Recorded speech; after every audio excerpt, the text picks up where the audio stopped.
નમસ્કાર દર્શક મિત્રો, આપ જોઈ રહ્યા છો નિર્માળ ન્યૂઝ અને નિર્માળ ન્યૂઝના ખાસ કાર્યક્રમ ટુ ધ પોઈન્ટમાં આપની સાથે હું છું ધર્મી. દર્શક મિત્રો, આજે ફરી એક વખત વાત કરવી છે મહિલાઓ વિશે, એ ડેટિંગ એપ્સ વિશે, જેની જો હું અવારનવાર વાત કરતી રહેતી હોઉં છું કે જ્યારે આપણે એક એવા વર્ષ 2026માં બેઠા છીએ કે જ્યાં ચંદ્ર ઉપર પહોંચવાની વાત થાય છે, જ્યાં એઆઈની વાત થઈ રહી છે, દુનિયા ટેકનોલોજીની વાત કરી રહી છે, કઈ રીતે સ્માર્ટ બનવું એના એ તરફ પ્રયાણ કરી રહ્યું છે દુનિયા, અન્ય દેશો, અને ત્યારે આપણે કમનસીબે અહીંયા બેસીને વાત કરવી પડે છે મહિલાઓની સુરક્ષા ઉપર, મહિલા જે રીતે ઓનલાઈન ડેટિંગ એપ્સ ઉપર છેતરાઈ રહી છે તેની ઉપર. એટલે જે સામાન્ય જે ગ્રાસરૂટ લેવલના જે મુદ્દાઓ છે, કમનસીબે એનું પણ હજી કોઈ સમાધાન નથી આવ્યું અને સતત મહિલાઓ જે છે એ છેતરાઈ રહી છે. આજે વાત કરવી છે એ ડેટિંગ એપ વિશે અને મેટ્રિમોનિયલ સાઇટ વિશે કે જેના ઉપર મહિલાઓ છેતરાઈ છે. બે કેસ વિશે વાત કરવી છે. એકમાં કે જ્યાં એક નકલી પીએસઆઈ બન્યો અને નકલી પીએસઆઈ ડેટિંગ એપ્સ અને મેટ્રિમોનિયલ સાઇટ્સ બંનેનો ઉપયોગ કરી અને 21 યુવતીઓને છેતરી છે. એટલે આપણે કલ્પના ન કરી શકીએ કે એ 21 યુવતીઓ કે જે જાણે છે કે કઈ રીતે ડેટિંગ એપ્સ યુઝ કરી શકાય, કઈ રીતે ટેકનોલોજીનો ઉપયોગ થાય, એટલે સ્વાભાવિક છે કે એમના પાસે ભણતર હશે, એમની પાસે નોલેજ હશે, એમને ખબર હશે કે ટેકનોલોજી કઈ રીતે ઉપયોગ કરાય. પણ તેમ છતાં પણ આટલું નોલેજ હોવા છતાં જો એ યુવતીઓ ભોગ બને તો સવાલ થાય કે આખરે કઈ રીતે એવા તો જે આ ગઠિયાઓ છે મહિલાઓને ફસાવે છે, કઈ રીતે ભોળવે છે, અથવા તો એ કઈ પ્રકારની મોડસ ઓપરેન્ડી વાપરે છે કે આ ભણેલી ગણેલી મહિલાઓ આ પ્રકારે ફસાઈ જાય છે. બીજો કિસ્સો છે અમદાવાદની યુવતીનો છે કે જે સુરતના એક યુવકની માયાજાળમાં ફસાઈ છે. મેટ્રિમોનિયલ સાઇટ પર એ યુવતી મળી હતી. યુવકે એવું કહ્યું હતું કે હું ડાયવોર્સી છું, પણ લગ્ન કર્યા મંદિરમાં અને લગ્ન કર્યા બાદ યુવતીને જાણ થઈ કે આ યુવક કોઈ ડાયવોર્સી નથી, આ 2 છોકરાઓનો પિતા છે, ઓલરેડી પરિણીત છે અને મારી સાથે છેતરપિંડી થઈ છે. હવે આ બંને કિસ્સા જે છે ઓનલાઈન યુવતીઓ મળી છે યુવકોને અને છેતરાઈ છે. એટલે આજે ફરી એક વખત વાત કરવી છે કે આખરે કઈ રીતે ભણેલી ગણેલી યુવતીઓ, મેટ્રો સિટીમાં રહેતી યુવતીઓ શા માટે અને કેવી રીતે આ પ્રકારના ભોગ બને છે, આ પ્રકારની વિક્ટિમ બને છે. ચર્ચા કરવા માટે આપણી સાથે જોડાયા છે મનોચિકિત્સક ડોક્ટર ખ્યાતિ મહેતલિયા અને સાથે જોડાયા છે સામાજિક કાર્યકર્તા રુઝાન ખંભાતા. સૌપ્રથમ આપ બંને એક્સપર્ટનું હાર્દિક સ્વાગત છે નિર્માણ ન્યૂઝમાં. સૌથી પહેલા રુઝાનબેન, શરૂઆત આ વિષયની આપનાથી. જે પ્રકારે મેં આગળના બંને કેસનો ટૂંકમાં તો પરિચય આપ્યો છે, રુઝાનબેન શું લાગે છે આ બંને કેસ જે સામે આવ્યા, એક સમાનતા બંનેમાં છે કે ઓનલાઈન યુવતીઓ મોહી છે યુવકોમાં અને ઓનલાઈન મોહ્યા બાદ એ લોકો મળી છે અને જે જાણ્યું છે તેમ છતાં પણ એ જાણી ન શકી કે આ માત્ર એક માયાજાળ છે, હું છેતરાઈ રહી છું. શું લાગે છે કે આ આખી સ્ટોરી જે મેં કહી, આખી જે બે કેસ આવ્યા સામે, શું લાગે છે રુઝાનબેન આ મૂળ કારણ શું છે? આ પ્રકારે ભણેલી ગણેલી યુવતીઓ શા માટે છેતરાય છે? સૌથી પહેલા બેન, હવે આજકાલ ઓનલાઈન મેટ્રિમોનિયલ ડેટિંગ સાઇટ બહુ કોમન થઈ ગઈ છે. આપણે પહેલા જમાનામાં આપણે જે બધા શું કે મમ્મી હોય, ફેમિલી હોય, રિલેટિવ હોય, એ લોકો જોડા બનાવે એટલે સામેવાળાને જોઈ આ તે બધી વાતો થાય. પણ હવે એ જમાના ગયા, કારણ કે બધા પોતાની લાઈફમાં એટલા બિઝી થઈ ગયા છે કે હવે જોડા બોડા બનાવવાનો ટાઈમ નથી ને લોકોને ગમતું બી નથી. એટલે ને બધી છોકરીઓ અને છોકરાઓ એવું સમજે કે અમે ઇન્ડિપેન્ડન્ટ છીએ, અમે અમારું પોતાનું શોધી લઈશું. એમાં કઈ ખોટું બી નથી. That is the way things are working. But અને એ ફેસિલિટી બી છે. પણ હવે થયું શું કે લોકોના આ બધી ચીજ, સારી ચીજના પેલા બી હોય છે કે નેગેટિવ પોઈન્ટ બી હોય. એટલે નેગેટિવમાં એ છે કે ભાઈ લોકો આને મિસયુઝ કરવા લાગ્યા. કારણ કે જયારે છોકરીઓ એ પરણવાના સાઇટ પર જતી હોય, ઓબ્વિયસલી એના મન ચાહે છોકરો હોય, એટલે લોકોને ખબર હોય કે છોકરીને કઈ ટાઈપના છોકરાઓ ગમે, જે બી બધા પોઈન્ટ્સ છે એ લોકો એટલે બધું પોઝિટિવ લખે. આ તો આ લોકો બે તો આ રીતે બી કર્યું છે. ઘણી આવા બીજા ઘણા બી કેસ હું પછી કરીશ, પહેલા આપણે આ બે પર વાત કરી લઈએ. તો એટલે એ રીતે એ લોકોનું પ્રોફાઇલ બનાવીને મૂકી દે. હવે છોકરીઓ મળે એટલે કોઈ બી છોકરી ઓબ્વિયસલી એ મેરેજના વ્યૂ થી બેઠી હોય, રાઈટ? એ ટાઈમ પાસના વ્યૂ થી નહીં બેઠી હોય. છોકરી ક્લિયર કે ભાઈ એને પરણવું છે ને એટલે મેટ્રિમોનિયલ સાઇટ પર જોઈ ગઈ. Simple as that. અગર મારે ટિકિટ જોઈતી હોય તો એરલાઇન સાઇટ પર જવું, એવી વાત છે. એટલે એ તો એ જ એંગલ થી બેઠી હોય. હવે સામેવાળો છોકરો એ એંગલ આખો જુદું હોય. એને તો પેલું બીજું આડાવલા કામનું એંગલ હોય, પૈસા પડાવવાનું, બ્લેકમેલ, બધું જાત જાતના એંગલ હોય.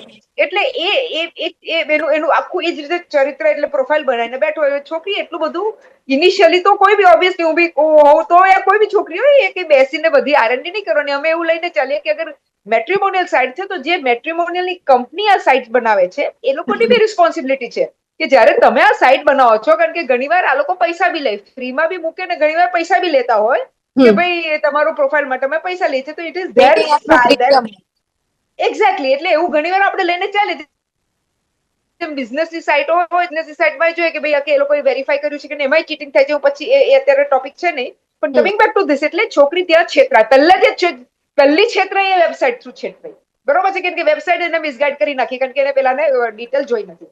હવે બીજી છેતરવાનું કે જ્યારે સામેવાળાને કોઈકને બેવકૂફ જ બનાવી છે, એને રિલેશન ટાઈમપાસ વાળા રિલેશન છે, એને પરણવું નથી તો બધું જ જુઠ્ઠાણું કરવાનો છે. હવે છોકરી ઇનિશિયલી કોઈ બી ઊભી હોઉં તો કઈ બી તરત ભાઈ લાય તારી ડિગ્રી બતાય, લાય તારું એ બધું કઈ કોઈ થોડું કઈ કરવા બેસવાનું છે, ઓબ્વિયસલી નહીં કરે. એટલે ધીરે ધીરે પછી પેલો સોજી લુભાવની વાતો કરીને છોકરીને આખી મેન્ટલી એ કરી નાખે, શું કે બ્રેન વોશ કરી નાખે. એટલે કોઈ દિવસ પેલીને ચાન્સ જ ના મળે કે એને પૂછવા પછી કે એ કરવાનું છે, વેરીફાઈ કરવાનો ચાન્સ જ ના મળે.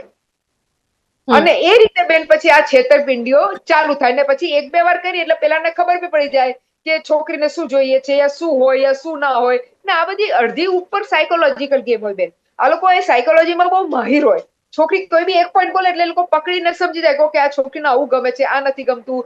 ઘણીવાર એને પેલી કહે કે મને મેંગો ગમે છે, તો પેલા ના ગમતું તો કે મને બી મેંગો ગમે છે.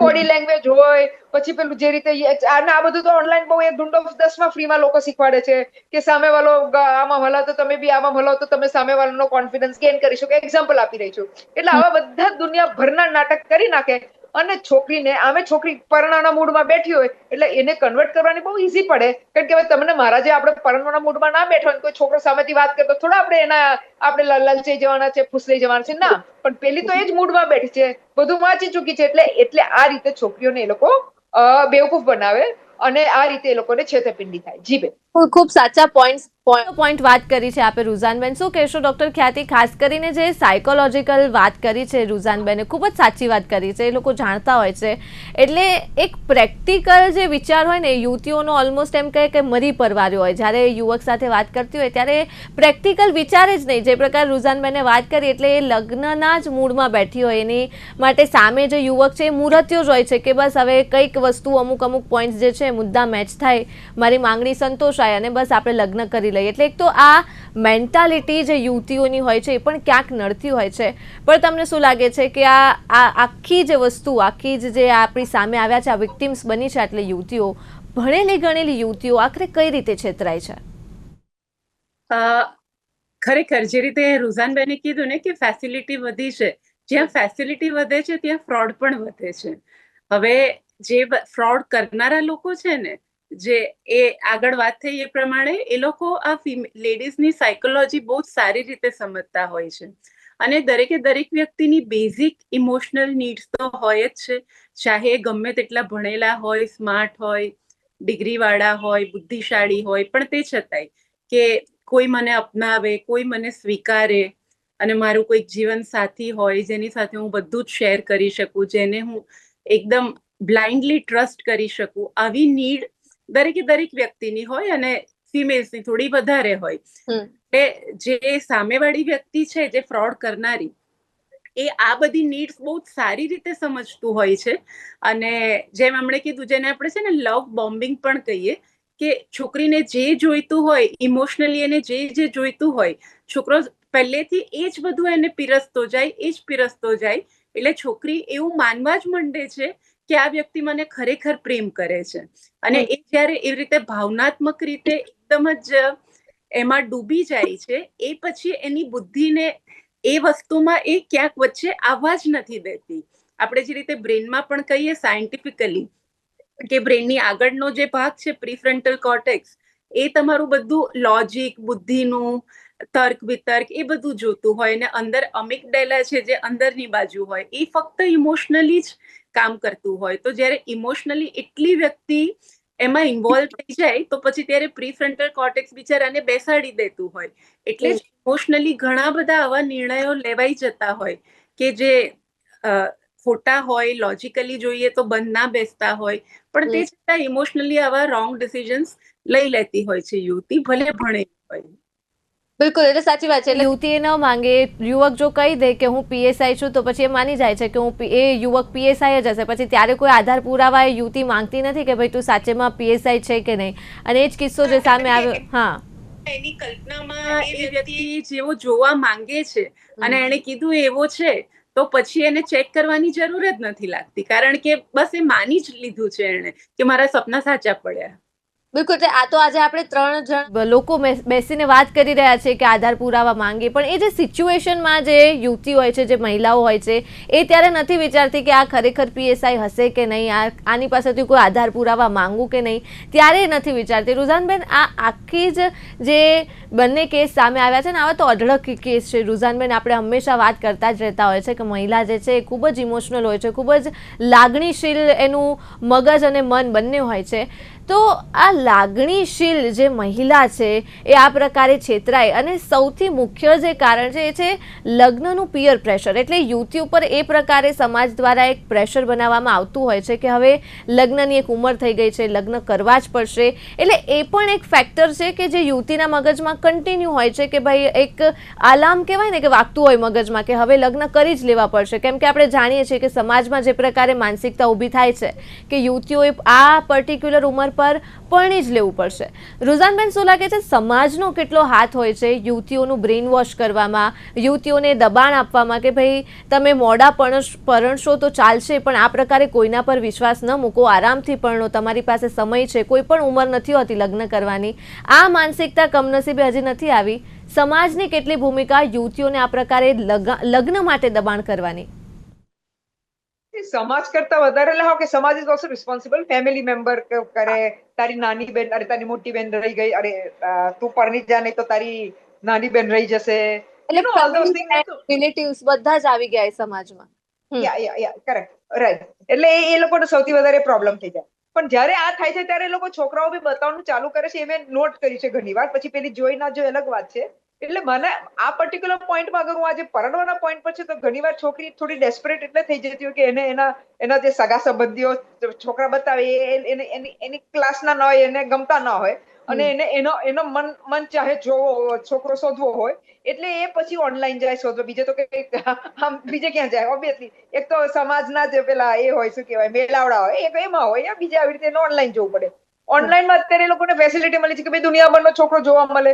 અહીં તો ખાલી અમદાવાદના થોડા લોકલ જોઈએ, જેટલા સગા સંબંધીનો ઓળખતા હોય. જેમાં આપણે શું અત્યારે શોપિંગ ઓનલાઈન કરીએ છીએ તો આપણે 25 આઈટમ વધારે મળે છે. કોઈ દુકાનમાં જઈશું, મોલમાં જઈશું તો 10 આઈટમ મળશે. It's like that. એટલે એવું માઇન્ડસેટ. એટલે એમાં કઈ ખોટું નથી. બધું આ બધું સાચું છે. ખોટું એની જોડે જે છેતરપિંડી તે થાય છે એ છે. હવે તમે કહેશો કે એવું પ્રેશર ના કરવું જોઈએ.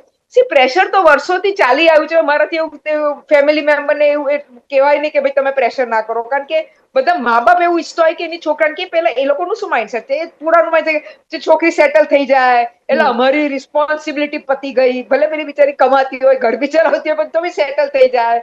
યા બીજું અત્યારે તો રુઝાનબેન પાછું નવું બાયોલોજિકલ ક્લોકના નામ પર સૌથી વધારે પ્રેશર કરવામાં આવે છે. સામે બીજું બી આવ્યું છે. અગર એ હોય તો કોઈ અક્કલવાળી છોકરી એ બી કહે કે બીજું બી છે કે તમે તમારા સ્પર્મ ફ્રીઝ કરી શકો. એ બી આવ્યું છે. એટલે એવું નથી કે સાયન્સ તો ચાલી જ રહ્યું છે. એટલે તમે બાયોલોજિકલ ક્લોક કહો તો સામે પેલી સ્પર્મ ફ્રીઝ ની બી વાત કરી જ શકે છે. પણ અત્યારે આપણે શું કહેવાય, એટલે એક એ આર્ગ્યુમેન્ટ બી આવે છે. એટલે બાયોલોજિકલ ક્લોક તો વર્ષોથી જૂનો આર્ગ્યુમેન્ટ છે. એમાં કશું છે નહીં. પણ હું બાયોલોજિકલ ક્લોક પર એટલું પ્રેશર નહીં કરી શકું. કારણ કે ઘણી ચીજો તો આપણે ના કે ભગવાનના હાથમાં છે. હવે ભલે સાયન્સ આવી ગઈ છે કે તમે 25 વર્ષે પરણો છો તો એ બાળક નથી જ થતું, એટલે તમારે પછી IVF ને બીજું બધું કરવું પડે છે. એટલે બાયોલોજિકલ એટલે મેજરલી ઇટ ઇઝ ફોર બાળક ઓનલી. મેજરલી બાકી બીજું બધું હોય, મેન્ટલ સ્ટેબિલિટી આમ તેમ ટેકનું પૂછતું, પણ મેજરલી બાળકો પોઈન્ટ ઓફ વ્યૂ. એટલે એ બી સત્ય છે કે કોઈ ગેરંટી નથી કે તમે 25 વર્ષે પરણી જાવ તો બી તમારું છોકરું થઈ જાય. કારણ કે અત્યારે જે રીતે સોશિયો ઇકોનોમિક પ્રેશર છે, હું તો જેન્ટ્સમાં સ્પર્મ કાઉન્ટ ઓછા થઈ ગયા હોય તો છોકરો એ લોકો બાળક નથી કરી શકતા. આ એક એક્ઝામ્પલ આપી રહ્યું છું તમને.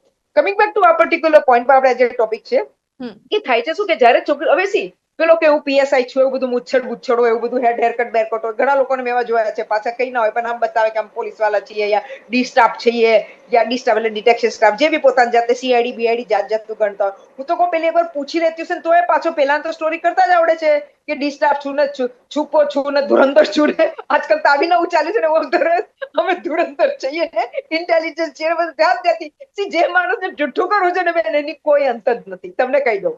પણ હવે કમિંગ બેક ટુ છોકરીએ શું કરવું જોઈતું હતું. હવે એમાં બે ચીજ થઈ ગઈ હતી. એક તો કે પેલા એને લ્યોર કરી, થોડા રિલેશનો કર્યા, એટલે હવે પેલી શું કહેવાય, આજકાલ તો બધા ફોરવર્ડ થિંકિંગ વાળા છે, એમાં કઈ ખોટું બી નથી. એટલે એમાં એ પેલી છોકરી ફસાઈ ગઈ. અને બીજા તો એને જઈને મંદિરમાં પિક્ચરની જેમ પેલા ટીકા કર્યા અને હારો પહેર્યા અને બધું મંદિરની જેમ બી કરી નાખ્યું. એટલે ભાઈ પોઈન્ટ અત્યારે છે કે જેને જુઠ્ઠાણા કરવા છે કોઈ લિમિટ બહારના નથી કરી રહ્યા. એટલે હવે છોકરીઓએ સાચવત કરવી પડશે. મારું કહેવાનું એ છે કે ભાઈ ટીકા મંદિર, હા તમે પ્રેમ થયો બહુ સરસ વાત છે, બહુ સારી વાત છે, પણ તમે થોડી બુદ્ધિ ત્યાં ચલાવી લો કે ભાઈ તમારે તમારા ફેમિલીને કહો, કારણ કે તમારે તો ભાગીને પરણવું નથી, તમારે તો ક્લિયર છે, તો ફેમિલીને થોડું કહો, ફેમિલીને તરત ઇન્વોલ્વ કરી દો. પછી ભલે ટીકી કરો જઈને મંદિરોમાં, પણ પહેલા ફેમિલી તો તમે ઇન્વોલ્વ કરી દો, તાકી ફેમિલી લેવલ પર તમને ખબર પડી જાય. તમારા મમ્મી પપ્પા જાય, એના મમ્મી પપ્પા આવે, તો બહેનો છોકરીઓ એટલે કઈ બી બોલો, આપણા તમને મારા કરતા એ લોકોના બાલ ધોળા હોય એટલે એ લોકોને વધારે એક્સપિરિયન્સ હોય, એટલે આપણે એ લેવલ પર કામ કરી જઈએ. અને કમિંગ બેક ટુ આજે પેલા પીએસઆઈ ની લેવલ હતી કે તમને એકદમ પ્રેમ થઈ ગયો, પણ કોઈ બી છોકરો, મારે હંમેશા બહેનોને કેવું છે કે કોઈ બી છોકરો તમારી જોડે આવું કરે, જે સંસ્કારી છોકરો છે ને બેને પહેલા તૂટી નહીં પડે. આવા બધા નાટક ની કરો, ઓયો રૂમ લઈ ના જાય, બરોબર છે. જે સંસ્કારી, કારણ કે પ્રેમની બી એક લિમિટ હોય. તમે એકદમ તૂટી પડો ને એટલે સમજી જવાનું કે તમારા મનમાં પાપ છે, સામેવાળાના મનમાં પાપ છે. એટલે મારે બહેનોને આજે તમારા ચેનલ થકી કેવું છે કે આવું કઈ થાય, જો પ્રેમ બધાને થાય, પેલું શું ઉત્તેજના બધાને થાય, એમાં ના નથી પાડતી, એ બાયોલોજીકલ થિંગ છે, વી એક્સેપ્ટ ધેટ. પણ તમારે એને રેડ ફ્લેગ જોવો જોઈએ કે ભાઈ ઇનિશિયલી સ્ટાર્ટિંગમાં જ આવું બધું થાય, કારણ કે ઘણી વાર એવા છોકરાઓ નાલાયક હોય છે, સોરી ટુ ટેલ ધેટ, તો આવું કરીને પછી છોકરી કે હો તું પહેલી વાર જ મારી જોડે સુઈ ગઈ એટલે તું બચ્ચલન છે, એટલે બિચારી છોકરીનો પાછો નંબર લાગી જાય. એટલે કહેવાનો પેન છે કે એ આપણે છોકરીઓએ સંભાળવું પડશે. આપણે એવું હાજી પ્રેક્ટિકલી વિચારવું પડશે છોકરીઓએ. આપણે એવું ના સમજીએ કે સમાજ આવશે યા મમ્મી પપ્પા આવશે. ના, આપણે we are responsible four our life. એટલે આપણે પોતે આ સમજાવવું પડશે. એટલે આજે મારે દીકરીઓને અને બહેનોને કેવું છે કે પ્રેમ થવો કઈ ખોટું નથી, પણ ઘેલા થવું ખોટું છે. પોતાના જાતને આપી દેવી ખોટી છે, કારણ કે પછી આપણે જ હેરાન થવાના છીએ. જી બિલકુલ. એટલે ખ્યાતિ આ આખી જ જે આપણે વાત કરી છે, જે ચર્ચા કરી છે, એ માટે જ કે ભવિષ્યમાં આ પ્રકારે કોઈ વિક્ટિમ ન બને. કેમ કે ભણેલી ગણેલી મહિલાઓની જો આ પરિસ્થિતિ થાય, એટલે આ તો આપણે ઓનલાઈન ડેટિંગની વાત કરી રહ્યા છીએ, પણ આ સિવાય પણ મહિલાઓની પરિસ્થિતિ ખૂબ જ ખરાબ છે. જો લગ્ન જીવનની આપણે વાત કરીએ, એટલે હમણાં 2 દિવસ પહેલા જ મેં ટ્વિશા શર્માના કેસ ઉપર ચર્ચા કરી હતી, એટલે આપણને એ જ થાય કે ભણેલી ગણેલી મહિલાઓની પણ પરિસ્થિતિ ખૂબ જ ખરાબ છે, ઓનલાઈન ડેટિંગથી મળી હોય કે ઓફલાઈન ડેટિંગથી મળી હોય. પણ ડોક્ટર ખ્યાતિ, આ પ્રકારે જ્યારે પણ સિચ્યુએશન ઊભી થાય, એટલે કોઈ ભણેલી એવી મહિલા હોય કે જે આ પ્રકારે ફસાઈ હોય, આ પ્રકારની સિચ્યુએશનમાં હોય, શું કરી શકાય? કઈ રીતે પોતાની જાતને કામ કરી શકાય? કમનસીબે આપણે ટ્વિશા શર્માને તો ખોઈ દીધી છે, એ કેસ આખો અલગ છે, પણ ઓનલાઈન ડેટિંગની પણ જો આપણે વાત કરીએ કે ગમે એ રીતે જ્યારે મહિલા ફસાઈ હોય માનસિક રીતે, એ જાણે છે કે એ ફસાઈ છે, આ પ્રકારનો ટ્રેપ થયો છે, અને આ પ્રકારે જ્યારે પર્દાફાશ થાય સામેવાળી વ્યક્તિનો, તો ડૉક્ટર ખ્યાતિ શું કરી શકાય? કઈ રીતે પોતાની જે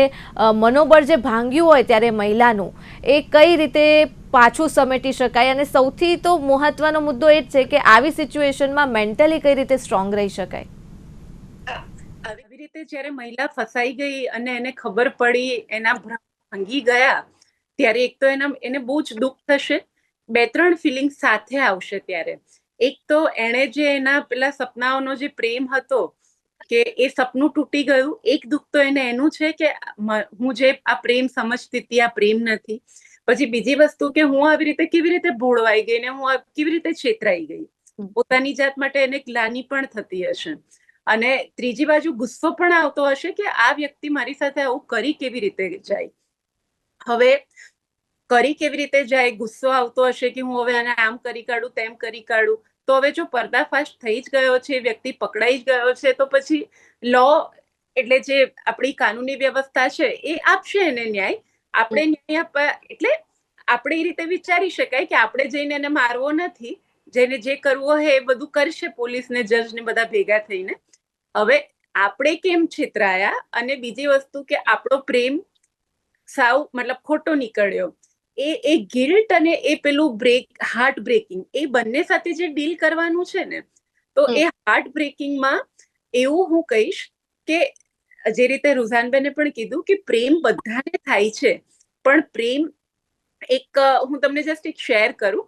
બહુ હું નાની હતી ત્યારે એક મેં લેટર ક્યાંક વાંચ્યો તો, કોઈક જગ્યાએ પબ્લિશ થયો તો, કોઈક મધરે એની ડોટરને લખ્યો હતો કે બેટા તું 18 વર્ષની થાય ત્યારે તારું દિલ લાગણીઓથી થનગનતું હશે, કોઈકને જોઈને તને બહુ જ ઈચ્છા હશે કે હું હમણાં એની પાસે જતી રહું, આમ કરું તેમ કરું. તો એ સારી વાત છે, પ્રેમ થવો એ સારી વાત છે, પણ 1 મિનિટ થંભી જજે.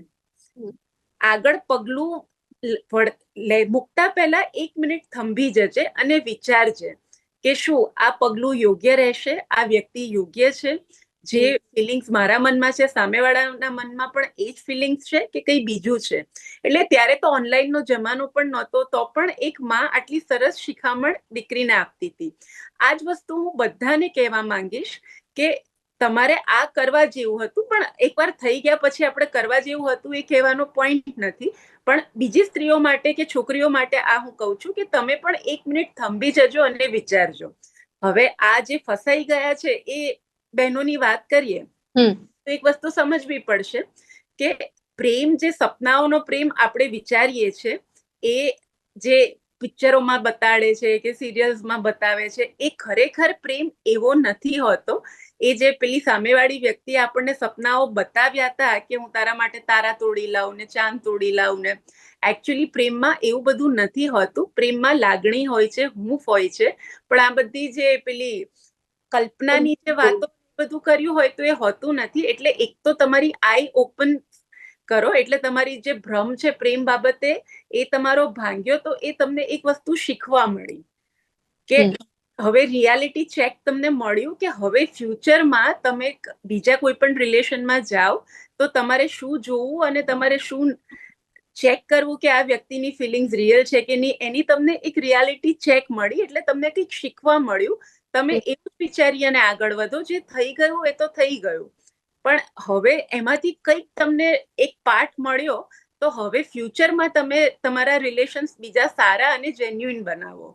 બસ ફ્યુચર ઉપર જ ફોકસ કરો અને તમને શું શીખવા મળ્યું એના પર.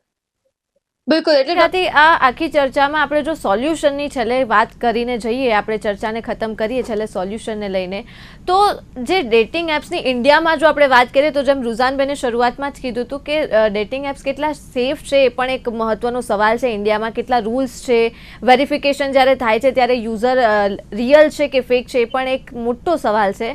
આ બધાની વચ્ચે શું લાગે છે તમને કે જ્યારે પણ કોઈ એક યુવતી ઓનલાઈન જઈ રહી છે, ઓનલાઈન ડેટિંગ એપનો યુઝ કરી રહી છે, તો એ તમને કેટલું સેફ લાગે છે? આપણે ઇન્ડિયાની જો વાત કરીએ તો, અને જ્યારે પણ કોઈ યુવતી ઓનલાઈન ડેટિંગ એપનો યુઝ કરે છે તો એ અલર્ટ કઈ રીતે રહે, કઈ રીતે એ જે સેફ રહે કે આ પ્રકારે કોઈ પણ ભવિષ્યમાં કોઈ વિક્ટીમ ન બને? જ્યાં સુધી આ બધા એપ્સમાં એકદમ વેરીફાઈ કરીને જ બધા ક્લાયન્ટ્સને ના લેતા હોય ત્યાં સુધી એ બિલકુલ સેફ નથી.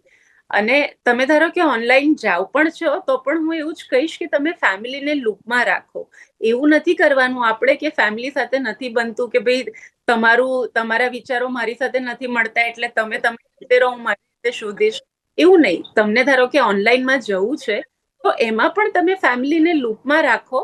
એ વ્યક્તિના ફેમિલીને પણ તમે ઓળખવાની ટ્રાય કરો, મળવાની ટ્રાય કરો, અને પહેલા બધી જ વસ્તુઓ ચકાસો. મેટ્રિમોનિયલ સાઇટ્સની વાત કરીએ તો એ જે ફેમિલી જે બધું ચેક કરાવે, આજુબાજુ લોકોને પૂછે, એ બધી સિસ્ટમ તો તોય રાખવી જ જોઈએ, ભલે તમે સાઇટ ઉપરથી લીધું તોય. કારણ કે આપણી લાઈફનો સવાલ છે. ખાલી એક સાઇટ ઉપર ડેટા મૂક્યો છે એના ઉપર આધાર રાખીને આપણે આપણી લાઈફ જોખમમાં ના મૂકી શકીએ. બિલકુલ, એના ઉપર વિશ્વાસ આપણે ન કરી શકીએ. રુઝાન, કહેશો જે યુવતીઓ ઓનલાઈન ડેટિંગ યુઝ કરી રહી છે, એપ્સ યુઝ કરી રહી છે, એ કેટલું સેફ છે? તમને શું લાગે છે? ઇન્ડિયાની જો આપણે વાત કરીએ તો ઇન્ડિયામાં રૂલ્સ એન્ડ રેગ્યુલેશન્સ કેટલા સારા છે? વેરિફિકેશન કેટલું થાય છે યુઝર્સનું? કેમ કે હું જ્યાં સુધી જાણું છું ત્યાં સુધી ડેટિંગ એપ્સ પર આપણે એઆઈ ફોટો મૂકીએ તો પણ એ ડેટિંગ એપ લઈ જ લેવાનું છે, એ એકાઉન્ટ બની જ જવાનું છે મારું, એઆઈ ફોટો હોય તો પણ. એટલે તમને શું લાગે છે જ્યારે પણ કોઈ યુવતીઓ આ પ્રકારે ઓનલાઈન ડેટિંગ એપનો યુઝ જો કરતી હોય તો કઈ રીતે અલર્ટ રહી શકાય કે જેથી કરીને ભવિષ્યમાં આપણે આ ચર્ચા ન કરીએ, કોઈ વિક્ટીમ ન બને બીજી કોઈ યુવતી? સૌથી પહેલા તો બધી બહેનોને કહી દઉં છું કે તમે જે ડેટિંગ એપ લો યા જે પેલા એ એપ લો, શું કહેવાય, મેટ્રિમોનિયલ, તો તમે મહેરબાની કરીને અગર વેરીફાઈડ હોય તો જ કરો, ના તો ના કરો. કારણ કે ના તો 100% તમે ભરાવાના છો, 110% ભરાવાના છો. પહેલો પોઈન્ટ છે. અને બીજું, કારણ કે આપણે એટલા બી રહી નથી ગયા પરણ્યા વગર, અને એટલે આ છેતરાઈએ તો નહીં, ભલે ના પરણે પણ છેતરાઈએ તો નહીં, આપણી જિંદગી ના બગડે. પહેલો પોઈન્ટ. બીજો ઇમ્પોર્ટન્ટ પોઈન્ટ છે કે અગર માની લો કે ભૂલે ચૂકે તમને લાલચ થઈ ગઈ અને તમે કરી બી લીધું, માની લેતે એકવાર, તેટલું યાદ રાખજો કે આજનો જમાનો ખરાબ છે. એટલે તમે તમારી પોતાની જ સાચવેતા રાખવી પડશે.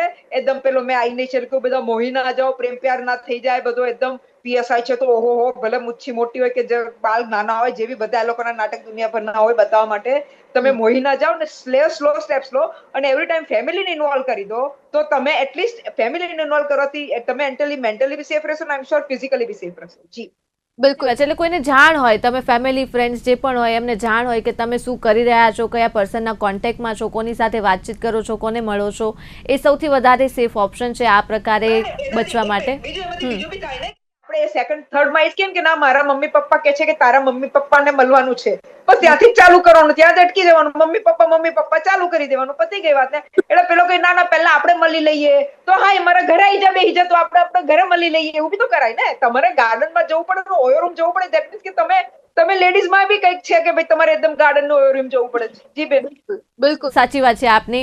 ડોક્ટર ખ્યાતિ, રુઝાનબેન, આ બંનેનો ખૂબ ખૂબ આભાર અમારી સાથે જોડાવા બદલ અને ચર્ચા બદલ. તો દર્શક મિત્રો, આજની આ વિશેષ ચર્ચામાં માત્ર આટલું જ. મને આપશો રજા. નમસ્કાર.